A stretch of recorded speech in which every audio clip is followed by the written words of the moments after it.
약혼식 상견례 자리, 박 사장이 테이블 위로 CCTV 사진을 펼친다. 엄마, 이게 뭐야? 소라의 떨리는 목소리에 컵이 바닥에 떨어져 깨진다. 그 밤, 제가 모르고 있었습니다. 그분이 소라 어머님인 줄은. 윤호가 절규한다. 내 아버지가 누구한테 당했는지 잊었냐? 윤미정 남편 회사였어. 삼촌의 차가운 폭로. 소라가 울음을 터뜨리며 뛰쳐나가는 순간 모든 것이 무너져 내렸다. 이제 진짜 무슨 일이 벌어지는지 밝혀집니다. 안녕하세요. 그 집에 무슨 일이 구독자 여러분 무료 구독 안 하신 분들 지금이라도 구독 버튼 꾹 알림 설정까지 해두시면 새로운 집 이야기를 가장 먼저 만나보실 수 있어요.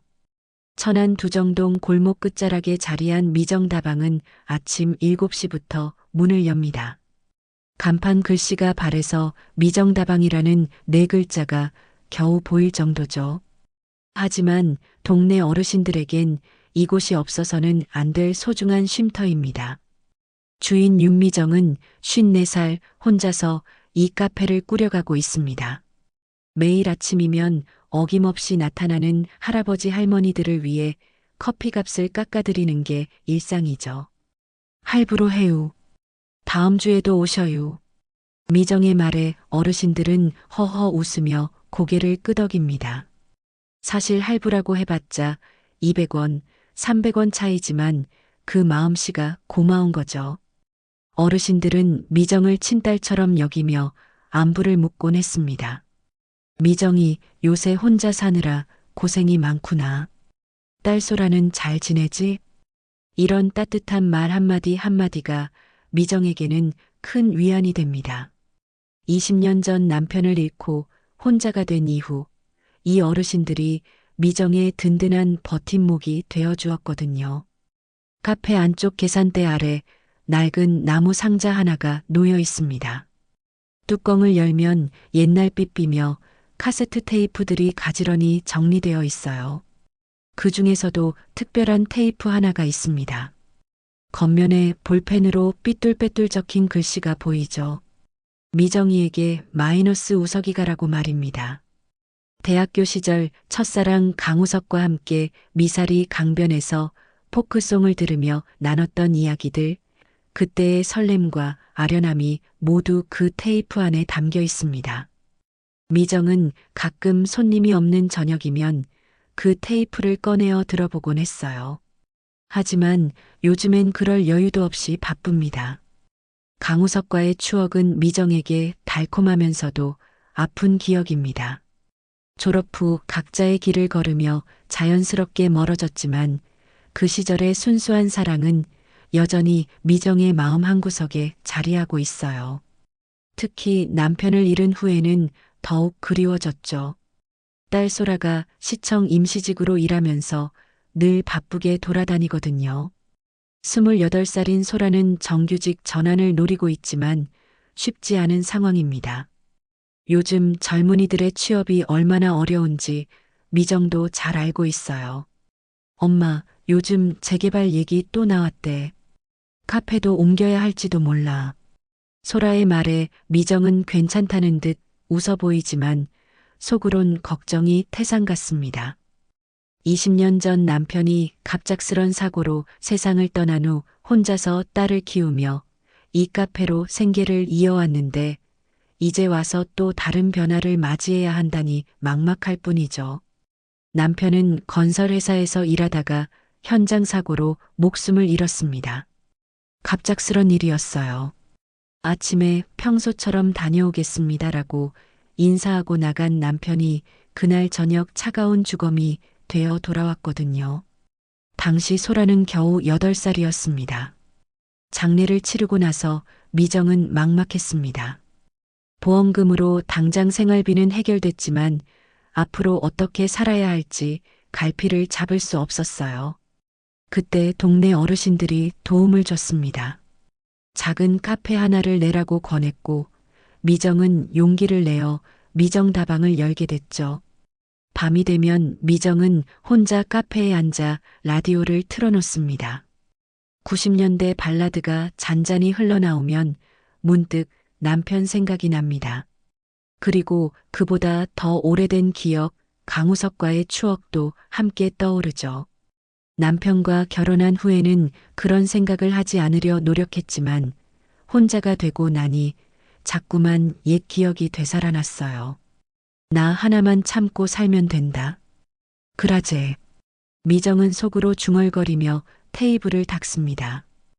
20년이라는 세월 동안 쌓인 외로움과 그리움이 가슴 한구석을 무겁게 짓누르고 있어요. 하지만 딸 앞에서는 절대 내색하지 않습니다. 소라만큼은 행복하게 살았으면 하는 마음뿐이거든요. 카페 창밖으로는 두정동 골목의 정겨운 풍경이 펼쳐집니다. 낡은 간판들과 오래된 건물들, 그 사이사이로 오가는 사람들의 모습이 정감 있어 보입니다. 국밥집 할머니가 미정에게 손을 흔들며 인사하고 슈퍼 아저씨가 담배를 피우며 하루를 마무리하는 모습들이 눈에 들어와요.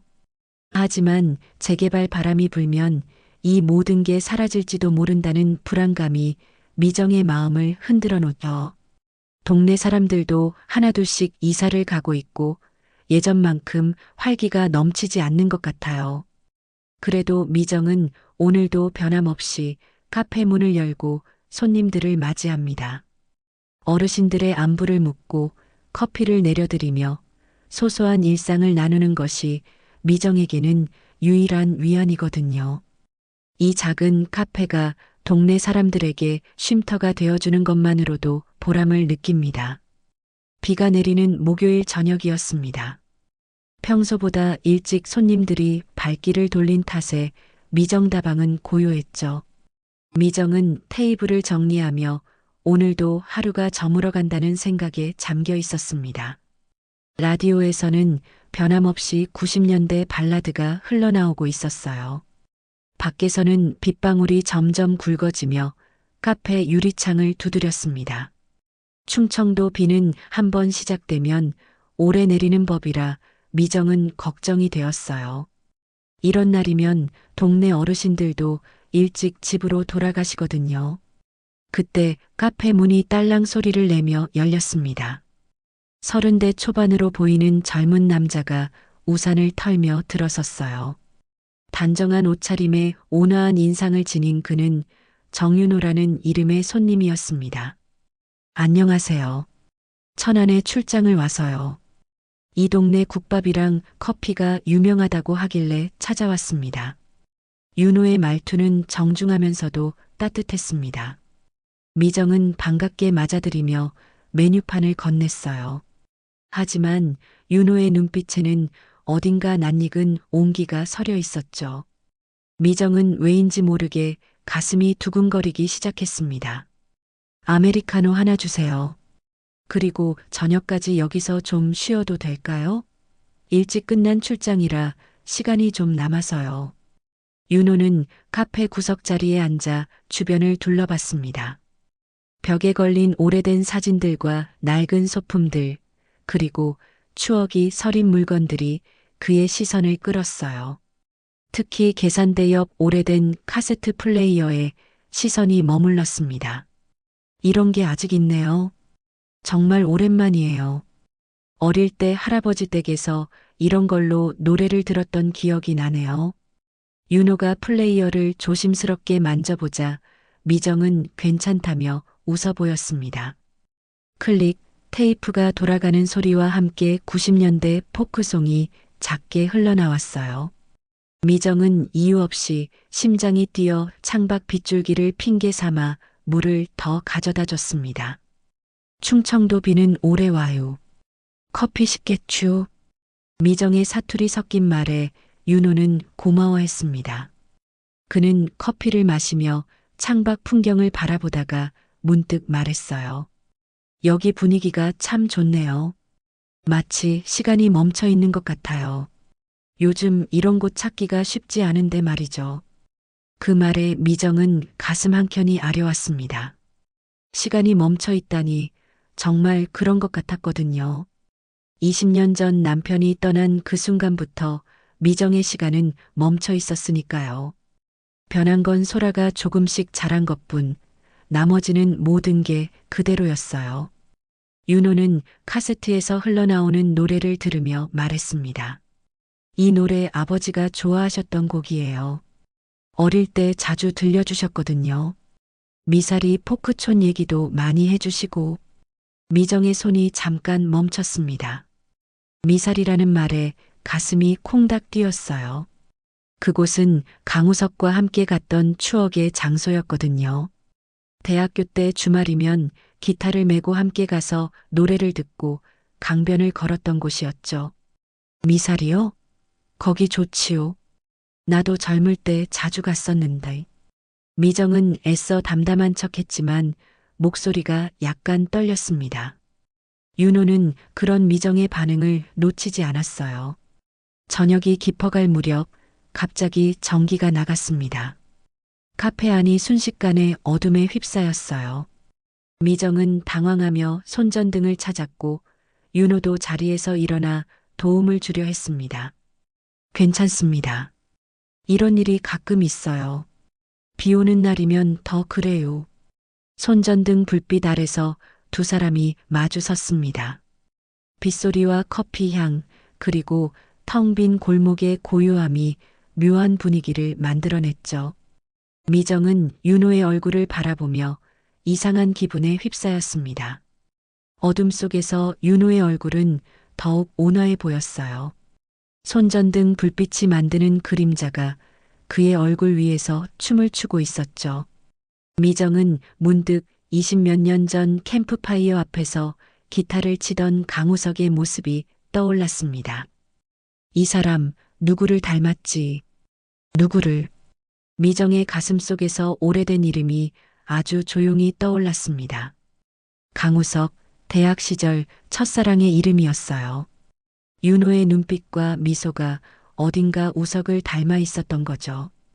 특히 웃을 때 눈가에 생기는 주름과 말하는 방식이 묘하게 비슷했어요. 혹시 근처에 묵을 곳이 있을까요? 갑자기 정전이 되니 길을 잘 모르겠네요. 호텔 예약은 내일로 해놨는데. 윤호의 물음에 미정은 잠시 망설였습니다. 이 시간에 모텔을 찾기는 어려울 것 같았거든요. 게다가 비까지 억수로 내리고 있었죠.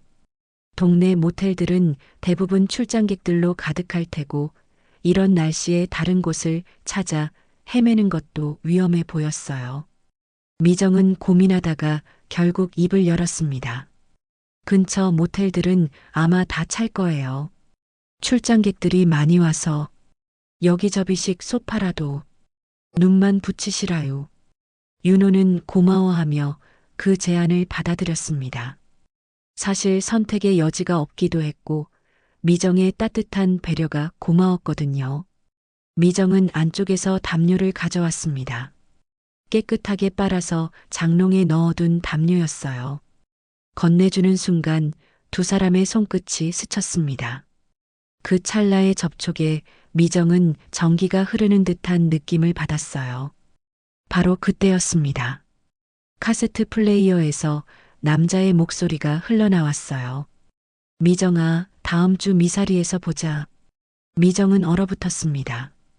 그건 강우석의 오래된 녹음이었거든요. 20몇 년 전 그가 직접 녹음해서 준 테이프 속 목소리였죠.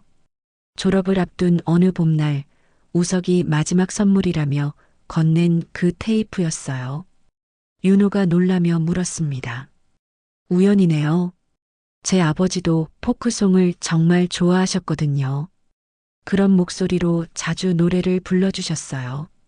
미정은 대답하지 못했습니다. 비와 향수, 그리고 오랜 외로움이 한데 얽혀 복잡한 감정이 밀려왔거든요. 20년 동안 묻어둔 기억들이 한꺼번에 되살아나는 것 같았어요. 정전은 생각보다 길어졌습니다. 전력회사에 문의해보니 새벽까지는 복구가 어렵다는 답변이 돌아왔어요. 윤호는 진짜로 난감한 표정을 지었습니다. 정말 죄송합니다. 이런 상황이 될 줄 몰랐는데 혹시 제가 여기 있는 게 불편하시면 밖에서라도. 미정은 괜찮다며 손사래를 쳤지만 속으론 복잡한 마음이었습니다. 20년 넘게 혼자 살아오면서 남자와 단둘이 밤을 보낸 적이 없었거든요. 더군다나 강우석을 닮은 이 낯선 남자와 말이죠. 손전등 불빛 아래서 미정은 윤호에게 담요를 건넸습니다. 그 순간 두 사람의 손끝이 다시 한번 스쳤어요. 미정은 마치 전기에 감전된 것처럼 손을 움츠렸습니다. 이상했어요. 왜 이런 기분이 드는 건지 자신도 모르겠었거든요. 따뜻하게 주무세요. 밤에 추워질 수도 있어요. 미정의 목소리는 떨리고 있었습니다. 윤호 역시 무언가 감지했는지 미정을 바라보며 말했어요. 사장님도 편히 쉬세요. 정말 고맙습니다. 이런 친절을 베풀어 주시다니. 그때 다시 카세트 플레이어에서 강우석의 목소리가 흘러나왔습니다. 미정아, 다음 주 미사리에서 보자. 너와 함께 듣던 이 노래를 또 들으며 기다릴게. 졸업하고 나면 우리 어떻게 될까? 하지만 지금 이 순간만큼은 행복해. 미정은 숨이 막혔습니다. 그 목소리는 22살 청춘이었던 자신에게 바치는 사랑의 고백이었거든요. 당시 강우석은 미사리 강변에서 기타를 치며 노래하던 청년이었고 미정은 그의 음악에 빠져들었었죠. 그들의 사랑은 순수했고 아름다웠어요. 윤호가 조심스럽게 물었습니다. 혹시 이 목소리가 특별한 의미가 있으신가요? 사장님 표정이. 미정은 고개를 돌렸습니다. 어떻게 대답해야 할지 몰랐거든요. 첫사랑 이야기를 낯선 사람에게 털어놓을 수는 없었어요. 하지만 윤호의 진심 어린 눈빛을 보니 마음이 흔들렸습니다.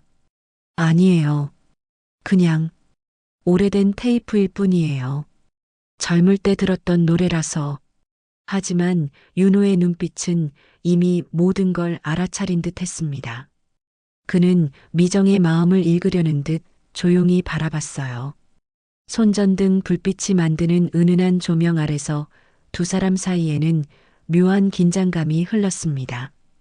밖에서는 비가 더욱 세차게 내렸습니다. 천둥 소리까지 들려오며 밤의 정적을 깨뜨렸죠. 카페 안은 손전등 하나만이 어둠을 밝히고 있었어요. 평소에는 환하게 불이 켜져 있던 카페가 이렇게 어둠에 잠기니 완전히 다른 공간처럼 느껴졌습니다. 사실 저도. 윤호가 말을 시작했습니다. 제 아버지가 돌아가시기 전에 이런 포크송을 자주 들려주셨거든요. 특히 미사리 얘기를 많이 하셨어요. 젊은 시절 그곳에서 만난 여자분 때문에 평생 그리워했다고 하시더라고요. 미정의 심장이 쿵쾅거렸습니다. 설마 하는 생각이 들었어요. 하지만 그럴 리는 없겠죠. 세상이 아무리 좁다고 해도 그런 우연이 있을까요? 미정은 애써 평정심을 유지하려 했지만 가슴이 계속 두근거렸어요. 그분 성함이 혹시? 윤호가 조심스럽게 물어보려던 순간 갑자기 바람이 세게 불어 카페 창문이 덜컹거렸습니다. 둘 다 깜짝 놀라 창문 쪽을 봤어요. 빗방울이 유리창을 더욱 세차게 두드리고 있었습니다. 그 찰나의 순간 뭔가가 둘 사이에서 변했습니다. 20년간 억눌러왔던 외로움과 그리움, 그리고 강우석을 닮은 윤호의 따뜻한 눈빛이 미정의 마음을 흔들어 놓았어요. 마치 시간이 거꾸로 흐르는 것 같았습니다. 22살 미정이 다시 되살아나는 것 같았어요. 윤호 역시 미정의 슬픈 눈동자에서 오래된 상처를 읽었습니다. 마치 자신의 어머니와 같은 깊은 아픔이 느껴졌거든요. 어머니 역시 젊은 시절 사랑을 잃고 평생 그리워하며 살았으니까요. 사장님, 윤호가 한 걸음 다가섰습니다. 미정은 피하지 않았어요. 아니, 피할 수 없었습니다. 20년간 혼자 견뎌온 무게가 너무 무거웠거든요.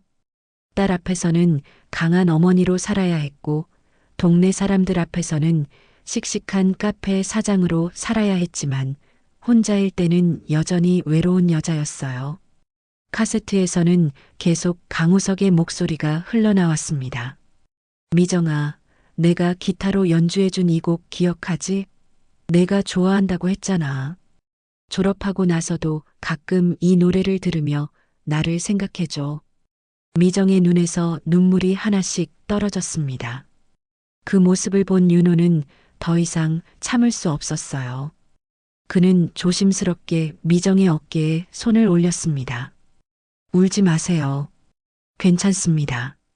윤호의 따뜻한 위로에 미정은 무너졌습니다. 20년 동안 혼자 참아왔던 모든 것들이 한꺼번에 터져나왔어요. 남편을 잃은 슬픔, 혼자 딸을 키우며 겪은 어려움, 그리고 강우석에 대한 그리움까지 모든 감정이 뒤섞였습니다. 빗소리와 포크송, 그리고 어둠 속에서 두 사람은 서로의 빈자리를 확인했습니다. 말 대신 서로의 외로움을 안아주었어요. 금기와 도덕을 넘나드는 순간이었지만 그 순간만큼은 둘 다 살아있음을 느꼈습니다. 미정은 윤호의 품에서 오랜만에 여자로서의 자신을 발견했어요. 어머니로서, 카페 사장으로서가 아닌 그냥 한 명의 여자 윤미정으로서 말이죠. 새벽 햇살이 카페 창문으로 스며들었을 때 윤호가 조심스럽게 말했습니다. 어젯밤은 죄송합니다. 하지만 후회하지는 않습니다. 후회하지 않게 살고 싶어요. 미정은 미소도 울음도 아닌 애매한 표정으로 고개만 끄덕였어요. 말하지 말자. 그냥 오늘까지만 잊고 살자. 미정은 속으로 다짐했습니다. 하지만 가슴 한구석에서는 오래 잊었던 설렘이 되살아나고 있었어요. 동시에 죄책감도 밀려왔습니다. 이런 일이 있어서는 안 되는데 라는 생각 말이죠. 그날 이후 일주일이 흘렀습니다. 미정은 평소와 다름없이 카페를 운영했지만 마음은 편치 않았어요. 윤호와의 그 밤이 자꾸만 떠올랐거든요. 손님들이 커피를 주문할 때도, 테이블을 닦을 때도, 심지어 소라와 대화할 때도 그 기억이 스며들었습니다. 미정은 자신을 다그쳤어요.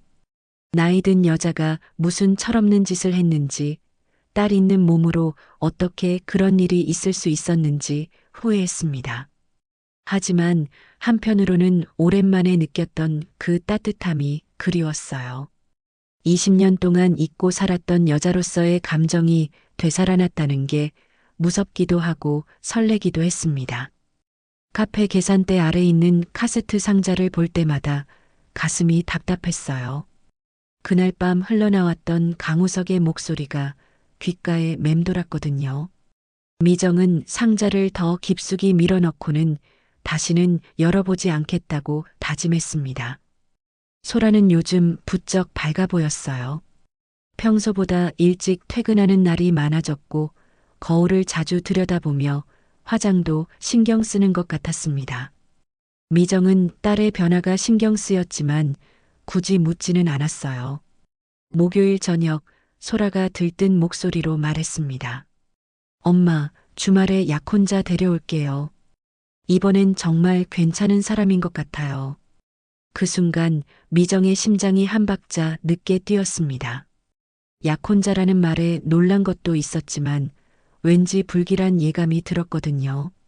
소라는 전에도 몇 번 남자친구를 데려온 적이 있었는데 이번에는 분위기가 달랐어요.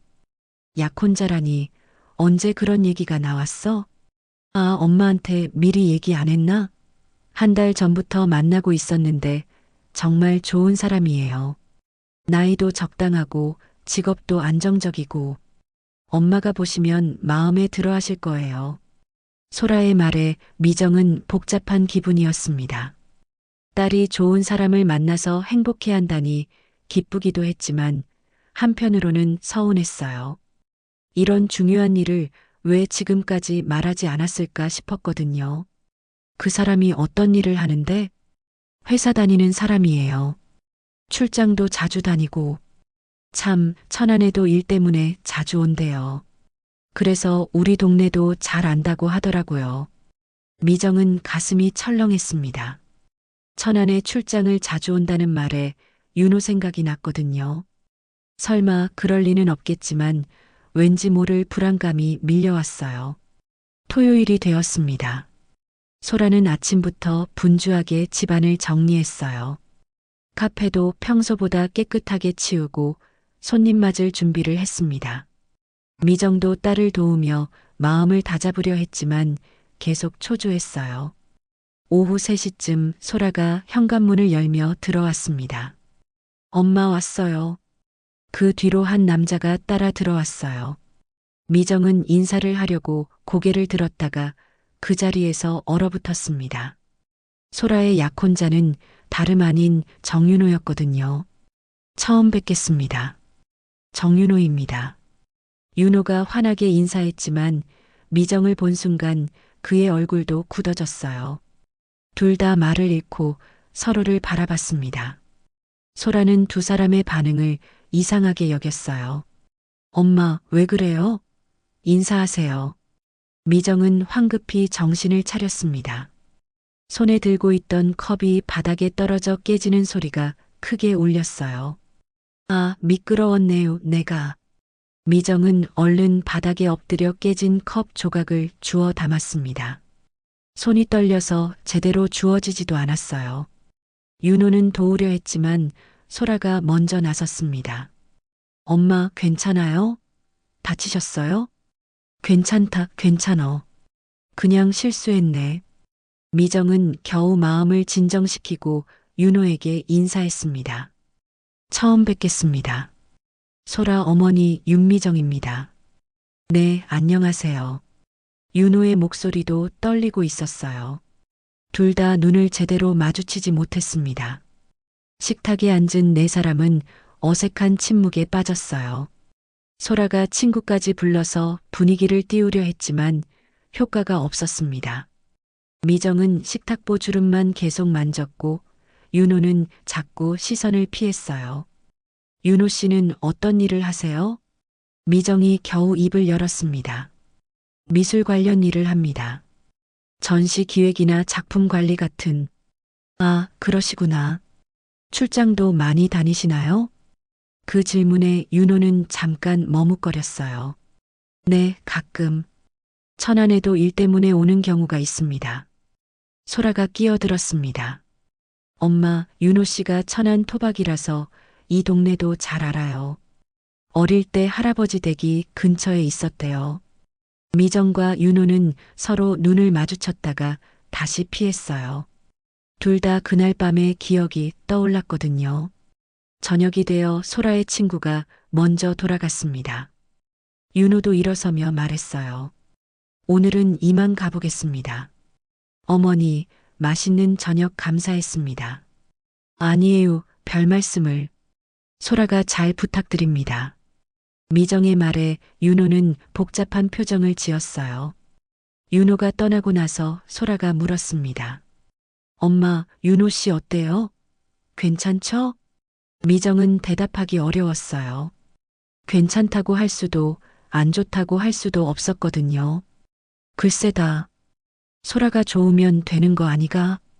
그날 밤 미정은 잠을 이루지 못했습니다. 머릿속이 복잡했어요. 하느님, 부처님, 누가 됐든 나 좀 혼내주이소. 딸 앞에 내가 무슨 짓을. 미정은 이불을 뒤집어 쓰고 속으로 울었습니다. 이런 일이 생길 줄 누가 알았겠어요. 그 시각 골목 어귀에서는 동네 부동산 사장 박 사장이 휴대폰 화면을 훑고 있었습니다. 모텔 CCTV 캡처가 번쩍 떠올랐어요. 이거 기사감이네. 박 사장의 입가에 음흉한 미소가 번졌습니다. 미정은 그동안 마음의 준비를 하려 했지만 여전히 복잡했습니다. 딸의 행복을 위해서는 이 일을 묻어두는 게 맞다고 생각했거든요. 윤호도 그 후로 미정 다방에 오지 않았어요. 소라를 만날 때도 다른 곳에서 만나는 것 같았습니다. 둘 다 서로를 피하고 있었죠. 하지만 마음속 깊은 곳에서는 그날 밤의 기억이 계속 맴돌았어요. 상견례 당일 미정은 평소보다 일찍 카페 문을 닫았습니다. 소라는 아침부터 들떠서 준비를 했어요. 새로 산 한복을 입고 화장도 정성스럽게 했습니다. 엄마, 오늘 윤호 씨 부모님 뵈어요. 긴장되네요. 소라는 거울을 보며 머리를 만져봤어요. 미정은 딸의 모습을 바라보며 가슴이 아팠습니다. 소라는 정말 행복해 보였거든요. 자신 때문에 딸의 행복이 망가질까봐 두려웠어요. 예쁘다, 우리 딸. 걱정 말고 자연스럽게 해라. 네, 엄마도 예쁘게 차려입으세요. 윤호 씨가 엄마 뵙기를 정말 기대한다고 하더라고요. 미정은 쓴웃음을 지었어요. 윤호가 정말 그런 말을 했을까 싶었거든요. 한정식 집에 도착하니 윤호의 부모님이 먼저 와 계셨어요. 아버지는 점잖아 보이는 분이었고 어머니는 단아한 인상의 여성이셨습니다. 인사를 나누며 자리에 앉았는데 분위기는 화기애애했어요. 소라 씨가 정말 예쁘시네요. 윤호가 매일 자랑하더라고요. 윤호 어머니의 말에 소라는 수줍어했습니다. 미정도 예의상 웃으며 화답했어요. 저희 딸이 철이 없어서 많이 부탁드립니다. 윤호는 부모님 옆에 조용히 앉아 있었어요. 가끔 미정과 눈이 마주치면 어색하게 시선을 돌렸습니다. 소라는 그런 윤호의 모습을 보고 긴장해서 그런가 보다 생각했어요. 음식이 나오고 대화가 이어졌습니다. 윤호 아버지는 미정에게 카페 이야기를 물어봤어요. 미정 다방을 오래 운영하셨다고 들었는데 힘드셨을 것 같네요. 혼자 딸 키우느라 정신없이 살았지요. 그래도 동네 분들이 많이 도와주셔서 여기까지 왔습니다. 홀로 자식 키우기가 얼마나 어려운지 저희도 잘 압니다. 정말 고생 많으셨어요. 윤호 어머니의 따뜻한 말에 미정은 마음이 짠했어요. 이런 좋은 분들을 속이고 있다는 생각에 죄책감이 밀려왔거든요. 식사가 한창일 때였습니다. 갑자기 별채 문이 열리며 한 남자가 들어왔어요. 동네 부동산 사장인 박 사장이었습니다. 미정은 깜짝 놀랐어요. 왜 이런 자리에 박 사장이 나타났을까요? 아이고, 축하한다잉. 소라가 약혼한다니 정말 기쁘네요. 박 사장은 환하게 웃으며 인사했지만 그의 눈빛은 뭔가 음흉했어요. 미정은 불길한 예감이 들었습니다. 박 사장님, 여기 어쩐 일이세요? 아, 내가 지나가다가 소라 어머니 차를 봐서 말이지. 근데 말여, 이 사진 좀 보시라요. 박 사장이 테이블 위로 몇 장의 사진을 펼쳤습니다. 모텔 복도 CCTV 캡처였어요. 날짜와 시간이 선명하게 찍혀 있었고 두 사람의 실루엣이 보였습니다. 바로 그날 밤 미정과 윤호의 모습이었어요. 순간 테이블이 조용해졌습니다. 소라의 손이 떨리기 시작했어요. 엄마, 이게 뭐야? 소라의 목소리는 떨리고 있었습니다. 미정은 입술을 깨물며 아무 말도 할 수 없었어요. 윤호가 자리에서 벌떡 일어났습니다. 그 밤, 제가 모르고 있었습니다. 그분이 소라 어머님인 줄은 모른다고? 박 사장이 비웃듯 말했어요. 아주 드라마를 찍네. 모텔 사장이 직접 확인해 줬는디 둘이서 들어가는 걸 똑똑히 봤다카대. 윤호의 아버지가 일어서며 물었습니다. 도대체 무슨 일입니까? 이게 무슨 의미인지 설명해 주세요. 소라는 사진을 보며 눈물을 흘렸어요. 엄마, 정말이야? 윤호 씨와 정말 그런 일이 있었어? 미정은 고개를 들 수 없었습니다. 변명할 말도 없었거든요. 사실이었으니까요. 소라야, 엄마가 말하지 마요. 더 이상 듣고 싶지 않아요. 소라가 울음을 터뜨리며 자리에서 뛰쳐나갔습니다. 윤호는 뒤쫓으려 했지만 소라의 친구가 막았어요. 지금은 따라가지 마세요. 소라가 너무 힘들어해요. 자리는 완전히 아수라장이 되었습니다. 윤호의 부모님은 황당해하며 상황을 파악하려 했고 미정은 고개를 숙인 채 아무 말도 할 수 없었어요. 그때 윤호의 휴대폰이 울렸습니다. 윤호는 전화를 받지 않으려 했지만 계속 울려서 결국 받았어요. 삼촌, 지금 상황이 맞지? 이제 그 집안이 먼저 무릎 꿇을 거다. 내 어머니 빼앗긴 거 싹 다 돌려받아.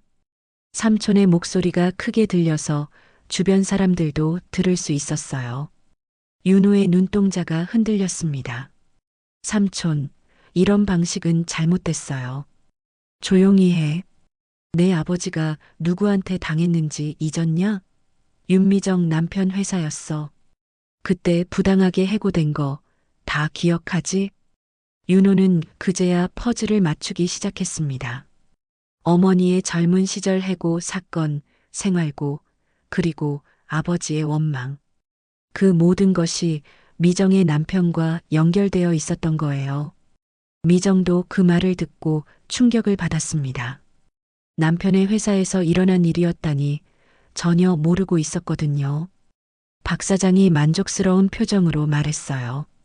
이제 진실이 다 나왔네요. 복수하려고 접근한 거 아니가? 참 치밀하게도 계획을 세웠네. 윤호는 주먹을 쥔 채 떨었습니다. 모든 게 삼촌의 계획이었다는 걸 깨달았거든요.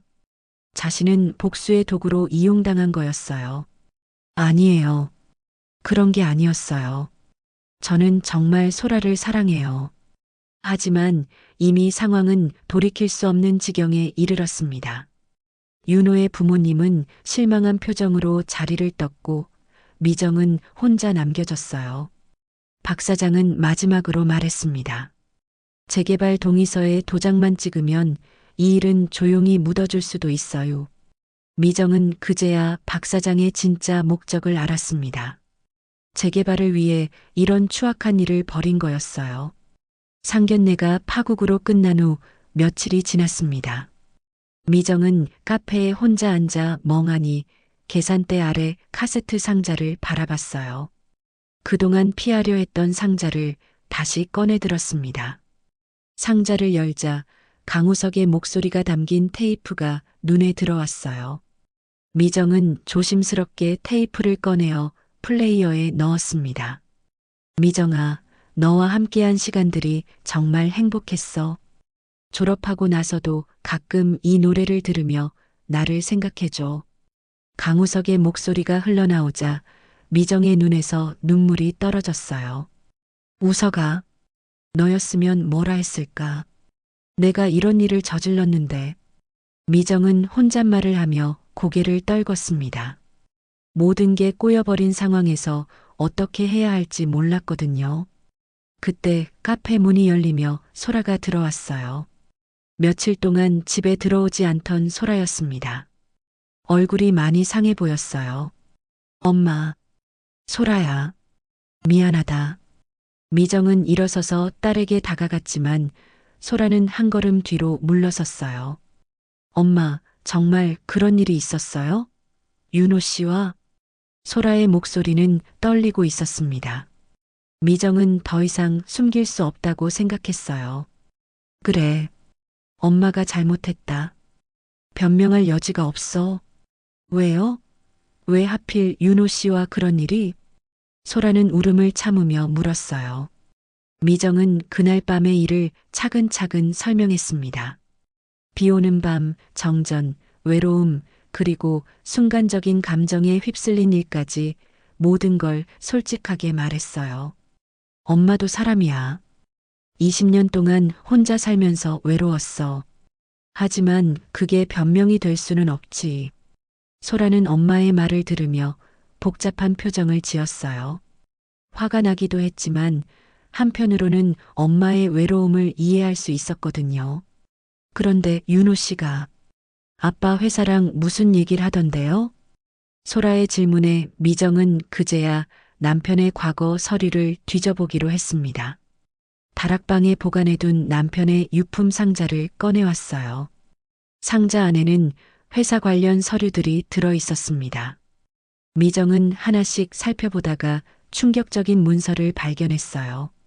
하청업체 부당해고 관련 자료였습니다. 이게 뭐지? 미정은 서류를 자세히 읽어봤습니다. 남편이 사고로 세상을 떠나기 전 회사에서 하청업체 직원들을 부당하게 해고한 사건이 있었다는 내용이었어요. 그 과정에서 남편도 깊이 관여했다는 흔적이 보였습니다. 엄마, 이게 무슨 의미예요? 아빠 회사에서 이런 일이 있었구나. 미정의 내면에서 깨달음이 일었습니다. 이건 사람 대 사람의 빚이구나. 사랑의 문제와는 다른 오래된 사회적 상처야. 윤호의 가족이 당한 피해와 자신의 남편이 연루된 사건. 개인적인 감정과는 별개로 해결해야 할 문제가 있었던 거예요. 한편 윤호도 삼촌으로부터 계속 연락을 받고 있었습니다. 삼촌은 금품을 요구하는 문자를 보내며 압박했어요. 미정 모녀를 완전히 무너뜨려라. 그래야 내 아버지의 원한이 풀린다. 윤호는 휴대폰을 보며 괴로워했습니다. 자신이 복수의 장기판에서 말이었다는 것을 깨달았거든요. 하지만 소라에 대한 사랑은 진짜였어요. 윤호는 결심했습니다. 이제 그만합시다. 더 이상 누구도 망가지지 않게 하겠어요. 윤호는 삼촌에게 전화를 걸었어요. 삼촌, 이 일은 여기서 끝내요. 저는 소라를 정말 사랑해요. 복수를 위해 시작된 일이라고 해도 제 마음은 진짜였어요. 뭐라고? 내가 지금 배신하는 거냐? 배신이 아니라 옳은 일을 하는 거예요. 아버지도 이런 식의 복수는 원하지 않으셨을 거예요. 삼촌은 화를 내며 전화를 끊었습니다. 윤호는 홀가분하면서도 두려웠어요. 이제 정말 혼자서 이 상황을 해결해야 했거든요. 미정다방에서는 모녀가 대화를 계속하고 있었습니다. 엄마, 윤호 씨를 사랑하세요? 소라의 갑작스러운 질문에 미정은 당황했어요. 뭔 소리를 하는 거야? 그날 밤 정말 우연이었어요? 아니면 미정은 고민했습니다. 딸에게 어디까지 솔직해야 할지 몰랐거든요. 엄마도 모르겠다. 외로웠던 건 사실이고 그 사람이 옛날 사람을 닮아서 마음이 흔들린 것도 맞아. 하지만 널 아프게 할 줄은 몰랐어. 소라는 엄마의 말을 듣고 한참 생각에 잠겼어요. 화가 나는 것도 사실이었지만 엄마의 입장도 이해가 되었거든요. 엄마도 행복할 권리가 있어요. 하지만 방법이 잘못됐어요. 맞다. 엄마가 완전히 잘못했어. 두 사람은 서로를 바라보며 조용히 눈물을 흘렸어요. 상처는 깊었지만 서로를 이해하려는 마음도 있었습니다. 그때 카페 밖에서 소란스러운 소리가 들렸어요. 동네 사람들이 모여서 무언가를 이야기하고 있었습니다. 재개발 반대 서명 받는다고 하네. 박 사장이 CCTV 가지고 협박한다던데. 미정은 창밖을 내다봤습니다. 이제 개인적인 문제를 넘어서 동네 전체의 문제가 되어버린 상황이었어요. 일주일 후 천안시청 본관에서 재개발 설명회가 열렸습니다. 박 사장과 윤호의 삼촌이 개발이권 문서를 들고 기자들에게 접근하고 있었어요. 그들의 표적은 여전히 미정 모녀의 약점이었습니다. 오늘 큰 폭로가 있을 거야. 그 집 모녀 완전히 끝장내버리자. 박 사장이 삼촌에게 귓속말을 했어요. 그들은 CCTV 사진과 함께 추가 증거들을 준비해 왔습니다. 설명회장은 동네 주민들로 가득했어요. 재개발을 찬성하는 사람들과 반대하는 사람들이 섞여 있었습니다. 미정과 소라도 뒤쪽에 조용히 앉아 있었어요. 그때 윤호가 갑자기 단상 위로 올라갔습니다. 마이크를 잡은 윤호의 손이 떨리고 있었어요. 제가 먼저 말씀드리겠습니다. 갑작스러운 윤호의 등장에 설명회장이 술렁거렸습니다. 박 사장과 삼촌은 당황한 표정을 지었어요. 저는 소라 씨의 전 약혼자 정윤호입니다. 오늘 여러분께 사과드리고 싶어서 나왔습니다. 윤호는 떨리는 목소리로 말을 이어갔어요. 저는 약혼자 소라 씨와의 관계를 소중히 여겼습니다. 하지만 과거의 분노가 저를 흔들었고 그 과정에서 실수를 했습니다. 그 밤의 일은 변명하지 않겠습니다. 설명회장이 조용해졌습니다. 모든 사람들이 윤호의 말에 집중했어요. 하지만 그 일을 돈과 협박의 수단으로 이용한 사람들이 있습니다. 재개발 이권을 위해 개인의 사생활을 파헤치고 협박한 자들이 있어요. 그 순간 설명회장 뒤쪽 문이 열리며 소라와 미정이 들어섰습니다. 미정은 용기를 내어 앞으로 걸어 나왔어요. 제 잘못은 제가 책임지겠습니다. 하지만 우리 동네를 팔아넘기는 방식으로 사람을 협박하지는 마세요. 미정의 목소리는 떨렸지만 단호했습니다. 동네 사람들이 미정을 바라봤어요. 평소 조용하던 미정의 이런 모습을 처음 보는 사람들이 많았거든요. 윤호는 준비해온 녹음기를 꺼냈습니다. 삼촌과의 통화 내용이었어요. 그 집 모녀 무릎 꿇리면 개발권 빼앗아 오자. 돈으로 안 되면 스캔들로 밀어붙여. 삼촌의 목소리가 설명회장에 울려 퍼졌습니다. 사람들이 웅성거리기 시작했어요. 윤호는 또 다른 증거를 내밀었습니다. 박 사장이 모텔 사장에게 돈을 준 영수증과 CCTV 매수 내역이었어요. 이것들은 모두 재개발 이권을 위한 계획적 협박의 증거입니다. 박 사장과 삼촌의 얼굴이 새파랗게 변했어요. 그들은 서둘러 자리를 뜨려 했지만 이미 기자들이 몰려들었습니다. 정말입니까? 재개발을 위해 주민을 협박했다는 게 사실인가요? 기자들의 질문이 쏟아졌어요. 플래시가 번쩍이고 카메라가 돌아갔습니다. 윤호는 마지막으로 소라를 바라봤습니다. 소라야, 미안해. 처음에는 복수로 시작된 일이었어. 하지만 너를 만나면서 모든 게 달라졌어. 너에 대한 내 마음은 진짜였어. 소라는 눈물을 닦으며 대답했어요. 윤호 씨, 약혼은 여기서 끝낼게요. 하지만 진실을 말해줘서 고마워요. 용기를 내줘서 고마워요. 윤호는 고개를 숙였습니다. 소라의 용서가 고마웠지만 돌이킬 수 없는 일이라는 것도 알고 있었어요. 미정이 앞으로 나서서 말했습니다. 저는 개인적인 실수를 했습니다. 하지만 그것이 우리 동네를 망가뜨리는 이유가 될 수는 없어요. 재개발은 주민들의 뜻에 따라 정정당당하게 진행되어야 합니다. 동네 어르신들이 박수를 쳤어요. 평소 미정을 아끼던 분들이었죠. 미정이 말이 맞아. 박 사장이 너무 심했어. 설명회장이 시끄러워졌습니다. 박 사장과 삼촌은 결국 경찰에 연행되었어요. 증거가 너무 명백했거든요. 윤호는 설명회가 끝난 후 미정에게 다가왔습니다. 어머니, 정말 죄송합니다. 제가 처음부터 잘못 시작한 일이에요. 윤호야, 너도 피해자였어. 어른들이 너를 이용한 거니까. 미정의 따뜻한 말에 윤호는 울먹였어요. 그래도 제가 소라와 어머니를 아프게 한 건 사실이에요. 평생 후회하며 살 거예요. 소라가 다가와서 말했습니다. 윤호 씨, 우리 모두 상처받았어요. 하지만 서로를 미워하며 살 필요는 없어요. 각자의 길을 가요. 윤호는 고개를 끄덕였습니다. 소라의 성숙한 마음이 고마웠어요. 소라야, 너를 만난 건 제 인생에서 가장 소중한 경험이었어. 행복하게 살아. 설명회장을 나서면서 윤호는 천안을 떠날 결심을 했습니다. 이곳에 있으면 계속 상처만 될 것 같았거든요. 미정과 소라는 손을 잡고 집으로 향했어요. 힘든 시간이었지만 진실이 밝혀져서 다행이었습니다. 엄마, 우리 이제 어떻게 해요? 글쎄다. 일단 하루하루 살아보자.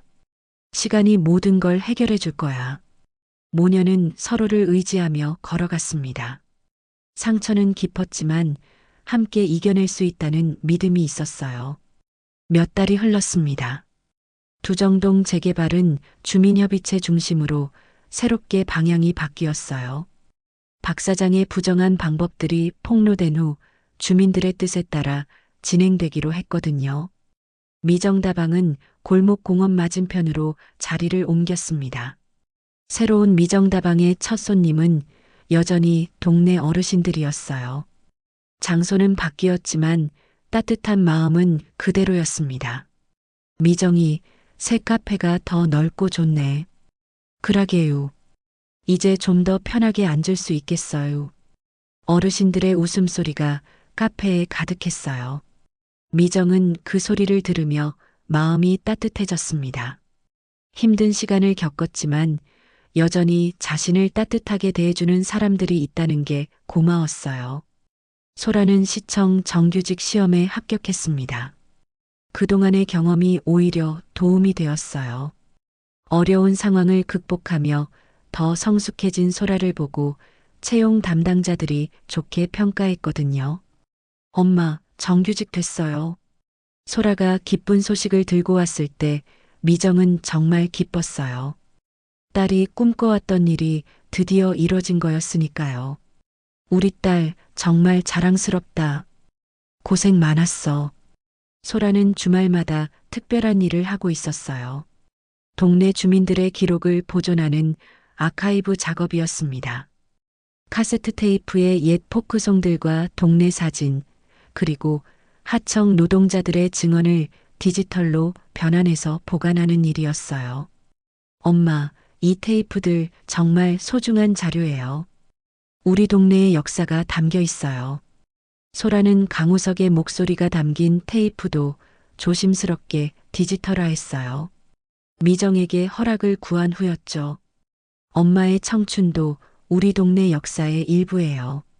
아름다운 기억이니까 남겨두는 게 좋을 것 같아요. 미정은 딸의 말에 눈물이 났어요. 소라가 자신의 과거를 이해해주고 있다는 게 고마웠거든요. 윤호는 천안을 떠나 목포의 작은 미술관으로 갔습니다. 그곳에서 새로운 시작을 하기로 한 거예요. 미술관 개관식에서 윤호는 말했습니다. 분노와 원망을 예술로 승화시키겠습니다. 과거의 상처를 아름다운 작품으로 바꿔서 많은 사람들에게 위로가 되고 싶어요. 윤호는 천안에서의 경험을 토대로 화해라는 주제의 전시를 기획했어요. 개인적인 상처를 사회적 메시지로 승화시키는 작업이었습니다. 어느 쌀쌀한 가을밤 미정은 새 카페 문을 닫고 독립기념관 언덕으로 올라갔습니다. 이곳은 소라와 함께 많은 이야기를 나눈 장소였어요. 벤치에 앉아 바람을 맞으며 지난 시간을 돌아봤습니다. 바람 사이로 그 옛날 포크송이 흘러나오는 듯 했어요. 강우석의 목소리가 아련하게 들려오는 것 같았습니다. 사람은 누구나 외롭다. 하지만 외로움에도 질서가 있다. 사랑에도 책임에도 그 질서를 지켜야 한다. 미정은 속으로 중얼거렸어요. 자신이 저지른 실수를 통해 깨달은 진리였습니다. 사랑은 아름다운 감정이지만 때와 장소, 그리고 상황을 고려해야 한다는 것을 배웠어요. 미정은 카세트 상자를 조심스럽게 닫았습니다. 이제는 과거에 매달리지 않기로 했거든요. 추억은 추억으로 간직하되 현재를 살아가는데 집중하려고 했어요. 휴대폰을 꺼내 소라에게 문자를 보냈습니다. 미안했고 많이 사랑한다. 우리 내일은 국밥 먹자. 잠시 후 답장이 왔어요. 그래요, 엄마. 내일은 웃으면서 먹어요. 미정은 미소를 지었습니다. 딸과의 관계가 완전히 회복된 건 아니었지만 조금씩 나아지고 있었어요. 언덕 아래로는 새롭게 단장된 두정동이 보였습니다.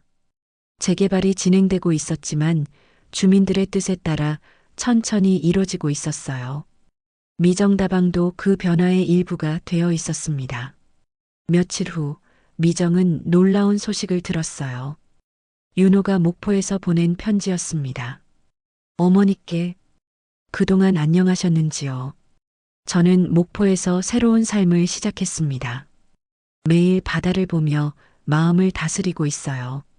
어머니와 소라 씨께 상처를 드린 것 평생 잊지 않겠습니다. 언젠가 기회가 되면 정중히 사과드리고 싶습니다. 미정은 편지를 읽으며 복잡한 마음이었어요. 윤호에 대한 미움은 없었지만 다시 만나고 싶지도 않았습니다. 그냥 각자의 자리에서 잘 살았으면 하는 마음뿐이었어요. 소라도 편지를 읽어봤습니다. 엄마, 윤호 씨가 잘 지내고 있는 것 같아 다행이에요.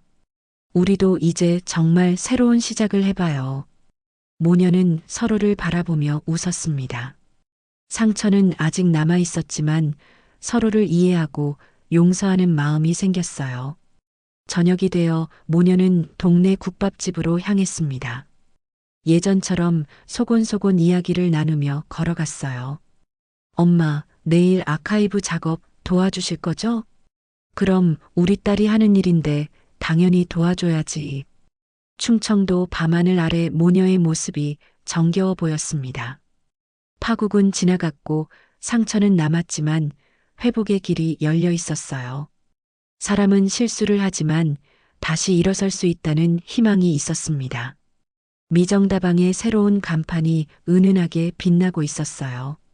내일도 동네 사람들을 위한 따뜻한 쉼터가 되어줄 준비를 하고 있었습니다.